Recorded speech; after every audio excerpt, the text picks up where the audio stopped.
Sistematización 1. Trayecto formativo, gestión y liderazgo de las transformaciones.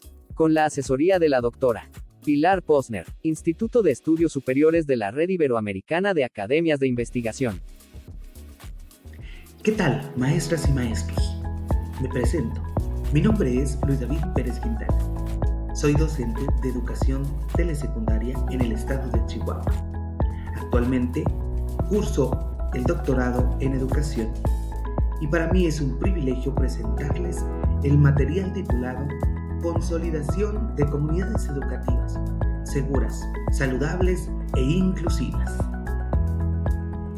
El objetivo general al realizar este trabajo formativo es motivar el análisis y manejo de protocolos para la generación de entornos educativos seguros, inclusivos, participativos y comunitarios, mediante la capacitación del personal docente de nuevo ingreso o en servicio que lo requiera, tomando como referencia los documentos expedidos a nivel nacional y estatal, detonando la aplicación directa de directrices normativas que a su vez salvaguarden la integridad del personal docente.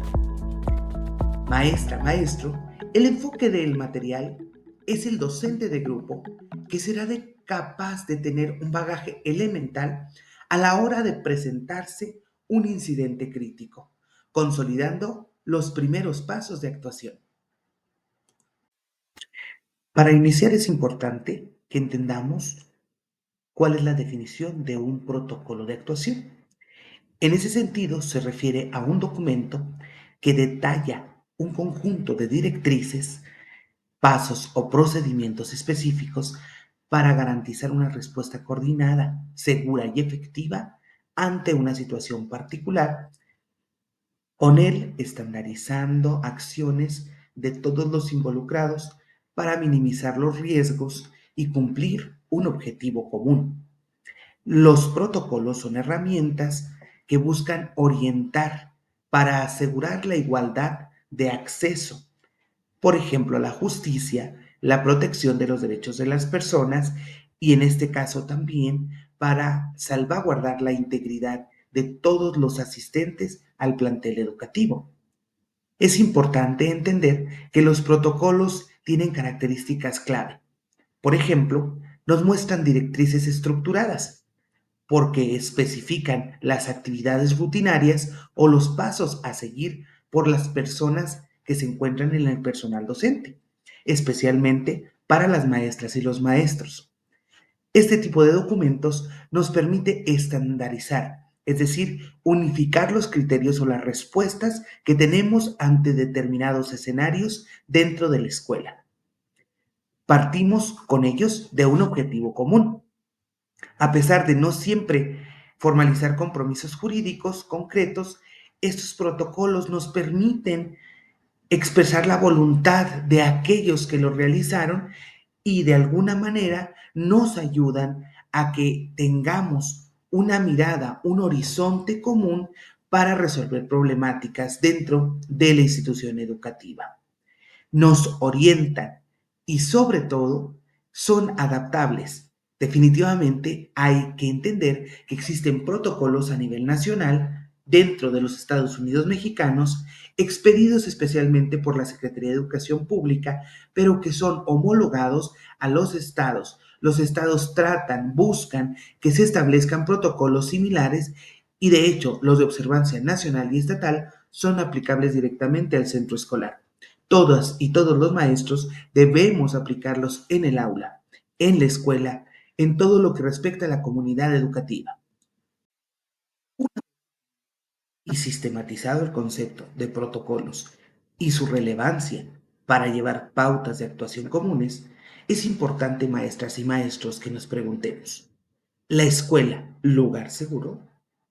Y yo creo que todos, al escuchar este interrogante, vamos a pensar en las situaciones que repercuten en el contexto, pero van directamente a la escuela. Es aquí donde tenemos una variedad muy grande de pautas de actuación. Los protocolos son variados para poder atender las diferentes problemáticas que atañen directamente al centro escolar. Todos estos documentos, a pesar de su variedad, tienen un marco legal común. parten precisamente de las directrices emanadas de la Constitución Política de los Estados Unidos Mexicanos en su artículo tercero, en lo que respecta al derecho humano a la educación. Además, la Ley General de Educación y la Ley General de Educación del Estado de Chihuahua. Tenemos también la Ley General de los Derechos de Niñas, Niños y Adolescentes, donde se especifican al menos los siguientes elementos. Todos estos documentos parten del interés superior de la niñez, salvaguardar a las y los alumnos, niñas, niños, adolescentes que llegan a nuestros centros escolares. También pretenden favorecer valores como la solidaridad y el bien común, la seguridad y el bienestar socioafectivo de todas y todos. Y por último, se mencionan dos conceptos en todos estos documentos: el respeto a la dignidad humana y la igualdad sustantiva, en el sentido de que lo que a la letra se dice se aplique directamente en cada uno de los casos o incidentes críticos que se presentan en nuestras escuelas. Sería muy tedioso, sería difícil que en solo un video analicemos toda la variedad de documentos que se tienen para lograr estos entornos seguros y de bienestar. Sin embargo, para fines formativos de este material, he decidido categorizar en tres aspectos importantes. El número uno se refiere a la convivencia escolar, pero desde el enfoque del actuar docente. Es decir, ¿qué tenemos que hacer como maestras y maestros desde nuestra función en el aula, desde nuestra función de docente académico? El segundo aspecto es la convivencia escolar, gestión democrática, voz de todos. En esta segunda categoría se engloba un documento muy importante que nos invita a que todas y todos participen en la formación, por ejemplo, de pautas de actuación. No solo es responsabilidad de las autoridades educativas o civiles, sino que es tarea de todos. En tercer lugar, el entorno seguro, saludable e inclusivo. Aquí encontraremos pautas de actuación, protocolos, no solo referentes a cuestiones de convivencia o cuestiones democráticas, sino todo lo que repercute a la institución, como lo es, por ejemplo, el manejo de un arma dentro de la escuela, el que se encuentre un arma dentro de la escuela y qué vamos a hacer con ella. Es importante que te especifique que este video es de carácter informativo general, que cada uno como docente debemos de prepararnos de manera autodidacta, analizando todos estos documentos paso a paso y sobre todo trabajando en comunidades de aprendizaje dentro de nuestros colectivos para que vayamos repasando los lineamientos y las maneras correctas de actuación antes de que suceda algún incidente crítico y que no tengamos los elementos suficientes para salir avantes ante esta situación. En esta primera categorización tenemos estos tres documentos que es importante que analicemos juntos. Sobre todo, algunos aspectos importantes. Si bien contienen pautas de actuación, protocolos específicos, también hay mucha información conceptual que debemos de analizar. Sin embargo, para este video, como lo mencioné, sería imposible que leamos o analicemos todo. Es importante que nos centremos en algunas pautas de actuación pensando desde el aula, desde el actuar docente, y bueno, en este caso les menciono sobre todo en el estado de Chihuahua y lo que respecta a las comunidades educativas de educación telesecundaria. En ello me enfoqué para ir determinando algunos lineamientos, algunas líneas de actuación y entonces, bueno, pues vamos a analizarlos. Esta guía, este protocolo, si bien no se menciona como tal que sea un protocolo, contiene en sí diversas líneas de actuación, por lo cual lo determinamos como tal. Esta es una guía exhaustiva sobre la construcción de entornos escolares seguros en educación básica. Recordemos que el primer aspecto es el logro de la convivencia, pero visto desde el actuar docente. En este documento se organiza en varias secciones que detallan acciones formativas para generar una cultura de paz, las habilidades socioemocionales y la inclusión. Sin embargo, quiero centrarme en algo muy importante, en las cuestiones de acciones preventivas dirigidas a familias y escuelas, en especial en las acciones preventivas que debe aplicar el docente. Se nos mencionan aspectos detallados para la intervención, para la actuación ante situaciones de riesgo. Aquí, por ejemplo, se hace alusión a los objetos prohibidos y al manejo de las crisis emocionales, algo que en la actualidad está directamente repercutiendo en el desarrollo cotidiano de las actividades dentro del centro escolar. Este tipo de documento fue expedido a nivel nacional y es una pauta, es un arranque, un inicio para que los gobiernos estatales comiencen a elaborar protocolos más específicos o más bien específicos para actuar y consolidar la convivencia sana, pacífica, participativa, una convivencia ideal dentro de los centros escolares. Y fíjense, maestras y maestros, lo relevante de ciertos elementos que se encuentran en este documento es impedir que los alumnos lleven objetos prohibidos o innecesarios en la mochila. Esto es algo que ha sucedido recientemente en el estado de Chihuahua, por ejemplo, en un caso muy sonado aquí sobre el ingreso de una alumna con material muy peligroso a la escuela. Lo llevaba en su mochila y agrede a una madre de familia que tenía una reunión especial dentro de la escuela. Y entonces, aquí tenemos en este documento qué vamos a hacer ante la presencia de armas de fuego reales o de juguete en la escuela, de armas blancas reales o de juguete, objetos punzocortantes, sustancias tóxicas, pastillas o medicamentos, sustancias o objetos explosivos, artefactos u objetos para consumir alguna sustancia tóxica. Fíjense, aquí nos menciona los primeros pasos, los pasos que tenemos que realizar como docentes para actuar apegado a la normativa, apegado a las directrices legales, que de alguna manera también nos ayudan a salvaguardar nuestra integridad para que los padres de familia, la comunidad en general, sepa qué es lo que estamos haciendo como docentes y actuemos correctamente en el manejo de este tipo de situaciones.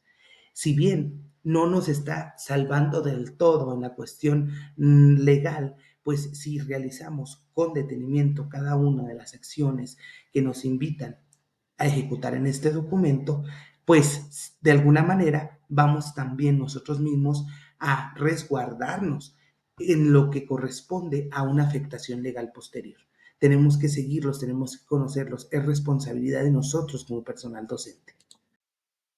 Un aspecto que llamó mi atención en este primer documento, un aspecto muy importante, es la generación de mapas de riesgos y recursos con los que cuenta la institución. Es algo que, por lo menos en las comunidades rurales, es difícil que el maestro esté pensando en construir este tipo de situaciones. Y yo invitaría a maestros y maestras a que todos realicemos estos mapas de riesgos. Incluso podríamos hablar hasta de mapas de riesgo en el aula, en la escuela, en las cercanías de la institución educativa, porque aquí es donde hacemos un diagnóstico como docentes, un análisis del terreno en el que nos encontramos. Este sería un primer lineamiento que se establece en este tipo de protocolos, ¿no? Realizar este mapeo de lugares donde determinemos dónde son, por ejemplo, áreas que representan mayor riesgo para las alumnas y los alumnos. Si bien en este caso no estamos hablando de una serie de reglas para realizarlos, sería muy importante que todos los determinemos, los realicemos. Los invito a que cada uno de nosotros, maestras, maestros, actuemos en base a lo que nos indica este protocolo, por ejemplo, en realizar este tipo de situaciones.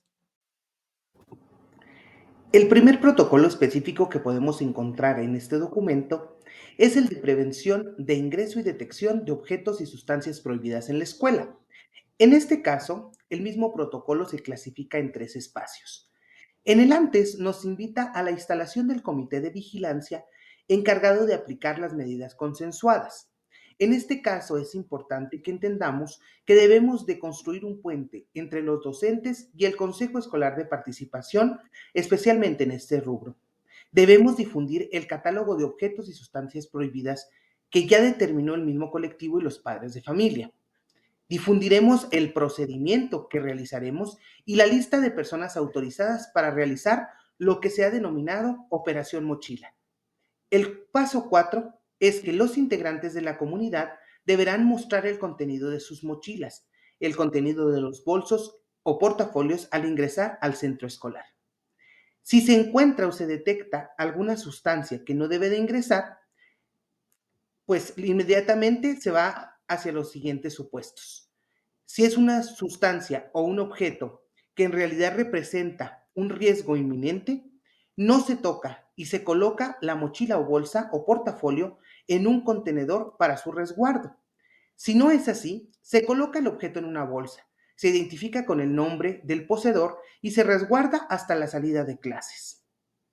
Inmediatamente los docentes indican a su director, junto con los padres de familia, lo que acabó de suceder.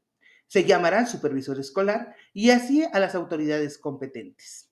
Finalmente, se dará seguimiento a la atención y apoyo a niñas, niños y adolescentes y a la familia.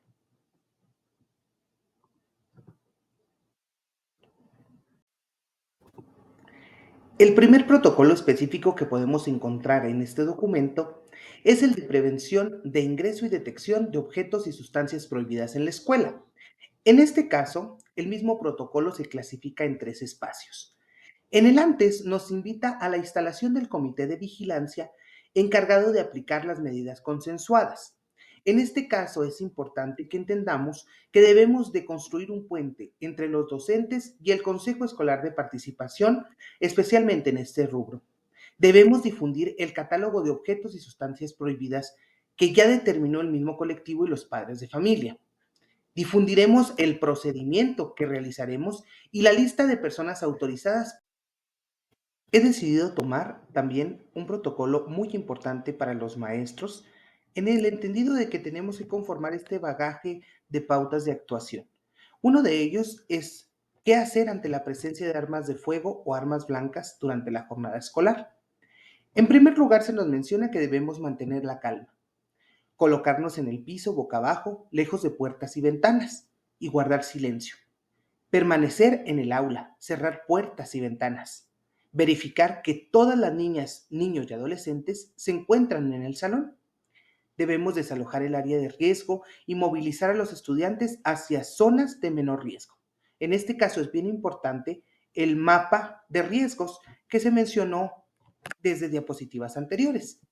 Hay que evitar que las niñas, niños y adolescentes se asomen por las ventanas. En cuanto sea posible, deberemos llamar al 911 e informar a las autoridades. Identificar al portador de arma y no violentarlo. No se debe de tratar de quitarle el arma por la fuerza, ni tampoco obviamente llegar a los golpes. Brindar facilidades a cualquier servicio oficial de emergencia. Y por último, nos vuelven a insistir en la realización de simulacros cada 6 meses para diversas situaciones, especialmente algunas como esta.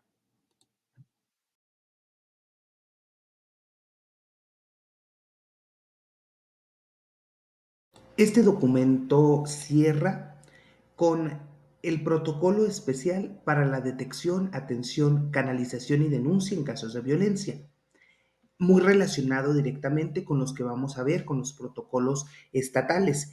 En este caso, se están mencionando las medidas preventivas en el antes, las sugerencias para mantener la calma durante el evento presentado, en el durante, y cómo le tenemos que hacer para derivar y canalizar después. Ciertamente podemos hablar de gran cantidad de información que debemos conocer como docentes frente a grupo. Ya para concluir con este documento, nada más les menciono que existe al final dos infografías referentes al uso de la tecnología y me encantó esta parte de 10 consejos para el uso del Internet. Tan relevante esta situación de manejo en el aula en la actualidad. Debemos de, por lo tanto, estar muy informados. Nos mencionan especialmente que en Chihuahua tenemos esta instancia que nos puede apoyar para el manejo de todo este tipo de situaciones previstas en el primer documento analizado. El sentido que le estamos dando a esta explicación en la primera categorización va enfocada al actuar docente. Y aquí es donde nos encontramos con un segundo documento o segundo protocolo. Este titulado Todas y todos contra el acoso escolar. En él vamos a encontrar, además de toda la parte conceptual referente al abuso, al acoso escolar, pues vamos a también darnos cuenta de algunas pautas de actuación de manera un poco diferenciada. ¿Por qué? Porque nos establecen precisamente cuáles son los conceptos y enseguida nos invitan a tener un protocolo específico, por ejemplo, para la inclusión de los alumnos con alguna barrera para el aprendizaje y la participación. Es relevante cómo este documento clasifica los tipos de acoso de acuerdo al énfasis en la forma de la agresión, por ejemplo, el acoso físico, el acoso verbal. En el caso del énfasis en el medio, nos menciona el ciberacoso, algo novedoso en nuestro contexto y que ha llegado directamente desde las comunidades urbanas a las comunidades rurales, en este mundo tan diversificado, incluso hoy por la utilización de la inteligencia artificial, donde podemos utilizar diferentes tipos de herramientas para comunicarnos y pueden suceder este tipo de situaciones. O énfasis también en el objeto de la agresión. Por ejemplo, tenemos el acoso socioemocional. Ciertamente no se trata de que entendamos estos conceptos de manera final, como objetivo final del video. Sin embargo, los estamos mencionando porque de ahí se derivan algunas pautas de actuación. Ciertas pautas de actuación muy relevantes encontradas en este documento tienden a acciones que atañen directamente al personal académico para desarrollar un clima inclusivo. Bueno, menciono atañen al personal académico, puesto que ese es el objetivo de este video, de esta explicación. Debemos de identificar y apoyar a los estudiantes que presentan rezago académico o que enfrentan situaciones de riesgo social. Visibilizar y erradicar cualquier forma de discriminación o intolerancia basada en los prejuicios. Valorar y atender a la diversidad de género, de cultura, religión. Las barreras para el aprendizaje y la participación. Garantizar la participación e igualdad de derechos de niñas, niños y adolescentes. Implementar actividades que promuevan este sentido de pertenencia al grupo, al plantel educativo, a la comunidad. Fomentar el trabajo colaborativo, aprender a trabajar y a compartir con los otros. Valorar y respetar la dignidad que tienen niñas, niños y adolescentes. En este documento se enuncia por primera vez un término muy importante, la gestión escolar democrática. Esta vista desde el sentido de la implementación del reconocimiento de que niñas, niños y adolescentes son sujetos de derechos, son actores sociales capaces de expresar sus opiniones, decisiones y de asumir sus compromisos. Directamente, aquí nos está hablando de que entre todas generemos un clima de convivencia a raíz del trabajo democrático, donde los alumnos exponen, dialogan, construyen en comunidad. No se trata de imponer, se trata de construir entre todos acuerdos de convivencia. Es muy relevante lo que el documento nos presenta. Incluso habla de las medidas de organización de los planteles educativos. Obviamente, en primer lugar están las medidas propuestas para mejorar la convivencia escolar. Sin embargo, aquí también tenemos acciones de tipo preventivo que pueden organizar los centros escolares apoyándose claramente en supervisiones escolares y en las autoridades educativas estatales. Estas acciones nos invitan a una gestión escolar democrática y que impulsan la participación infantil y adolescente. Para ello, nos piden difundir ante la comunidad escolar el protocolo local de erradicación del acoso escolar. Este protocolo para el estado de Chihuahua es un protocolo unificado. Organizar esas campañas de sensibilización dirigidas a toda la comunidad escolar sobre temas vinculados al acoso. Promover proyectos educativos. Estos, especialmente en esta reforma de la nueva escuela mexicana, nos están sirviendo mucho para favorecer prácticas reflexivas, desarrollar también lo que es el pensamiento crítico en los alumnos y que ellos entiendan el por qué deben o no realizar ciertas acciones. Nos invita a generar acciones de formación sobre la problemática del acoso escolar, que desarrollemos talleres o que incluso se den cursos en nuestro ámbito académico. Implementar esos talleres no solamente a los educandos, sino a madres, padres o tutores.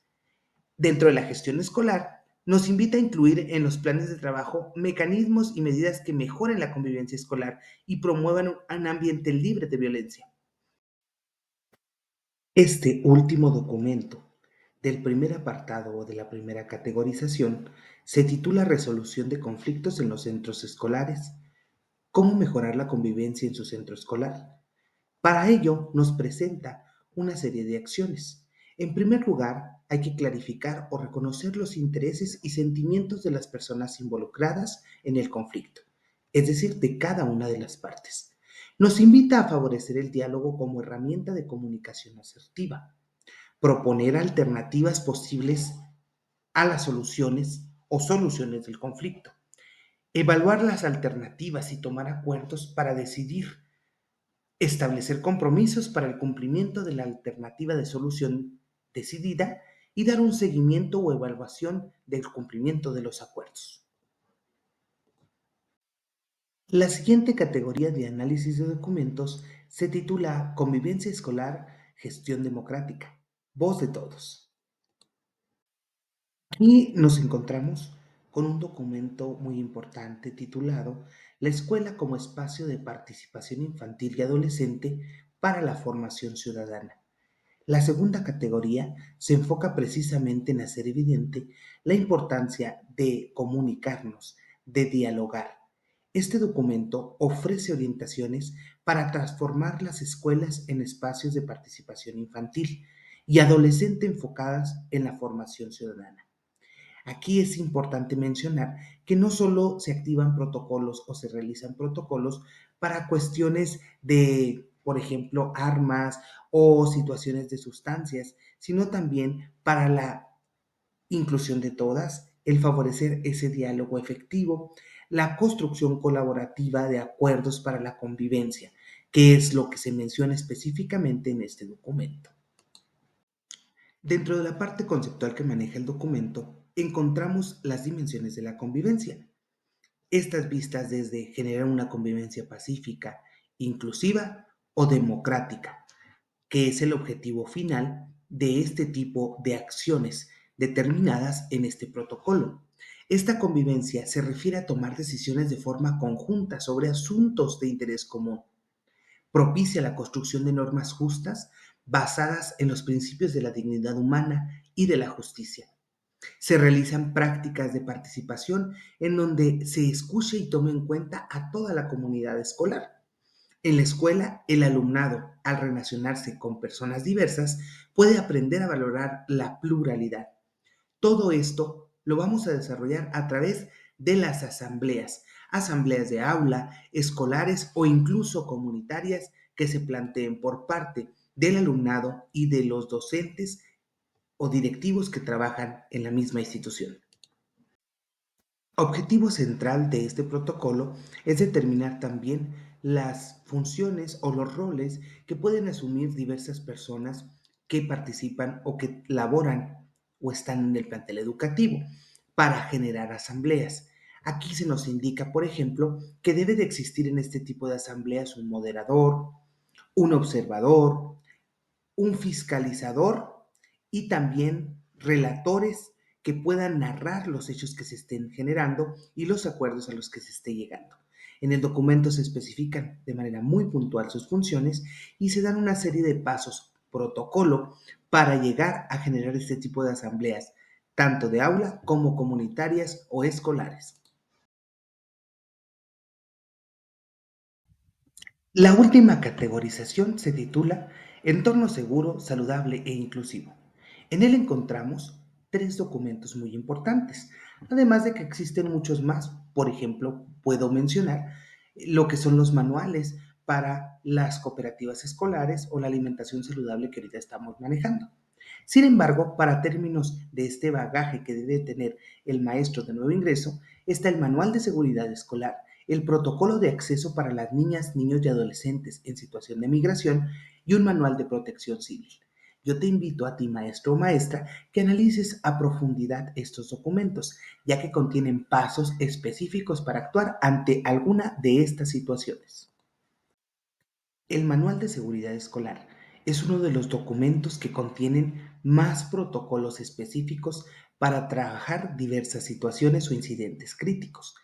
En él encontrarás cómo actuar ante rumores de enfrentamientos o de hechos de violencia en el entorno escolar, enfrentamientos con armas de fuego en las inmediaciones de la escuela, amenazas y extorsión, presencia de armas en la escuela, riesgo de presencia de explosivos en la escuela y presencia y consumo de drogas en el entorno escolar.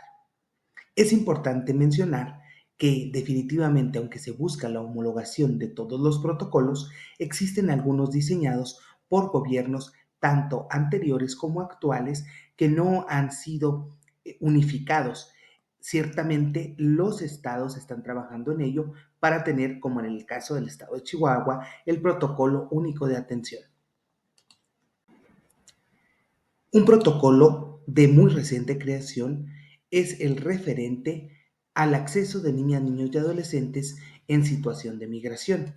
En este se especifica el acceso de todas y todos los alumnos independientemente de su condición de familia migrante, lo que implica que el director, directora o docente deberá de contactarse con el supervisor en primera instancia para dar a conocer que contamos con un alumno en esta circunstancia.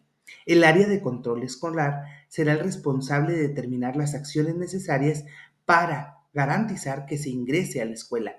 Sin embargo, si no tiene documentos de identidad, el director es responsable de inscribirle sin la información. O sea, tiene que ingresar al aula. Si no tiene esos documentos, entonces el director realiza una solicitud de inscripción. Para promover su derecho a la identidad, se le asesora sobre cómo obtener los documentos de identidad, pero no son obligatorios. El tercer paso es el director o directora en conjunto con control escolar realiza la ubicación de acuerdo con el grado que indique el documento, si es que lo tiene, y si no, se apoyan en realizar, por ejemplo, en el caso de secundaria, exámenes generales de grado para determinar en dónde se ubicaría.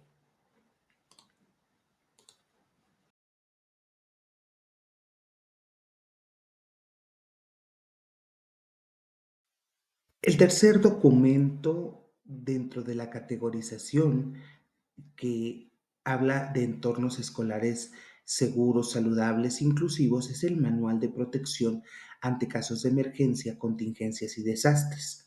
Si bien el estado de Chihuahua no es una entidad que presente situaciones como sismos o huracanes, también nos han tocado vivir ciertas circunstancias especiales provocadas por la naturaleza y en especial en los últimos años por el cambio climático. Los incendios han sido una situación muy difícil para nuestro estado. En este manual encontramos las pautas de actuación para enfrentar un incendio. Este riesgo latente en todos los centros escolares. El manual nos invita en un antes a pensar que queda prohibido el almacenamiento de combustibles y líquidos inflamables en el inmueble. Nos invita a conocer la ubicación de extintores y de la red húmeda, así como de la iconografía en mapas que nos pueden ayudar a ubicarlos. Tan importante lo que mencionábamos de hacer mapas de riesgo. Capacitarnos en el uso y el manejo de extintores, lo que nos permitirá saber si funcionan los que tenemos, o sea, si funcionan con aquellos extintores que contamos. Durante. Si es un conato de incendio, la persona que descubre el fuego deberá tratar de controlarlo con el uso de un extintor o de la red húmeda y al mismo tiempo deberá alertar por medio de la alarma para incendios al jefe o piso o brigadista para control de incendios. En este caso, pues obviamente tenemos que adaptar este manual al caso de nuestra escuela, de las escuelas, ¿no? Y aquí el docente será el responsable en primera instancia de tratar de controlarlo si es algo leve.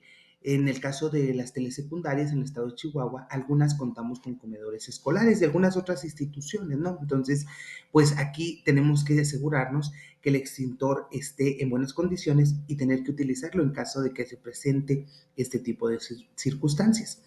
Si se detecta un incendio, independientemente de la magnitud de este, se debe dar la alarma general y aviso al jefe de piso o ayudante. En este caso, nosotros pues aquí damos aviso directamente al director y muy importante, utilizar estos mapas de riesgo para saber dónde resguardarnos a la hora de esta circunstancia. Los docentes debemos estar preparados para cualquier tipo de acción, sobre todo para el manejo de las emociones con nuestros educandos, porque si bien a veces el pánico se presenta y en realidad no está pasando nada. Ante un incendio, apague su equipo electrónico, evite cualquier acceso de corrientes de aire. No debe pasar por alto que los incendios los apagan los bomberos. Debemos de hablar inmediatamente de emergencias, especialmente a los bomberos, si es el caso que te encuentras en un lugar cercano a donde está este tipo de servicio. En el manual se clarifica lo que se realizaría después de un incendio o de un conato de incendio. Y algo muy relevante es que tiene que llegar responsables de protección civil para que otorguen la autorización de que se puede continuar utilizando el inmueble. Además, pues hay que releer, analizar y sobre todo practicar las acciones que debemos de realizar en el antes, durante y después de este tipo de contingencia. En especial la normativa o los protocolos para el estado de Chihuahua están unificados en un documento titulado Protocolo para la Prevención, Detección y Actuación en casos de abuso sexual infantil, acoso y maltrato escolar en los planteles de educación básica del estado de Chihuahua. Aquí encontramos básicamente todas las pautas de actuación para favorecer entornos de convivencia previo a un incidente crítico. Luego nos dan una serie de acciones para determinar si está sucediendo alguna de estas circunstancias como abuso sexual o acoso o maltrato. Y finalmente nos dan también formatos específicos para levantar las actas de hechos y proceder con un mecanismo específico ante lo que son las autoridades competentes, que ellos son los que determinarán el actuar ante este tipo de situaciones. El protocolo para la prevención que se realizó en el estado de Chihuahua precisamente es un documento que homologa las acciones que a nivel nacional se mencionaron. En el caso de los docentes, nos menciona algunos mecanismos que debemos de realizar dependiendo del tipo de circunstancia o situación que se nos presente. Además, hay unos indicadores de riesgo, en este caso, por ejemplo, del acoso escolar, como cuando un alumno tiene temor de ir al baño, los cambios notorios en los hábitos, las crisis de llanto sin explicación, la sensibilidad extrema. Entonces ahí podemos definir que existen algún tipo de circunstancia específica que está generando alerta en el caso del actuar del alumno o más bien alerta en el caso del actuar del docente para con la actitud del educando, ¿no? Y así tenemos, por ejemplo, también indicadores específicos de los agresores que están propiciando acoso o abuso. Y nos invita a seguir una serie de pautas de actuación para cómo actuar. Por ejemplo, en el caso del acoso escolar, nos pide implementar medidas para la salvaguarda de la integridad del alumnado. Es importante mencionar que contamos con fundamento para ello, como ya se dijo al inicio, sobre todo la Ley General de Derechos de Niñas, Niños y Adolescentes, y se nos ponen al final ejemplos de cómo realizar las actas de hechos, formatos específicos para llenar, que serán enviados, por ejemplo, en este caso a los supervisores escolares, los cuales conservarán en un sobre cerrado en las supervisiones las actas de hechos y se pasará a la Fiscalía Específica de Protección de los Derechos de Niñas, Niños y Adolescentes todo este tipo de circunstancia para que ellos actúen. Nosotros somos solamente los que llevamos la información para que ellos realicen y determinen qué es lo que se realizará.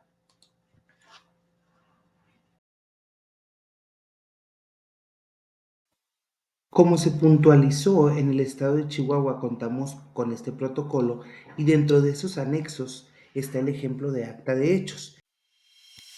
Maestra, maestro, felicidades por llegar hasta este momento del video.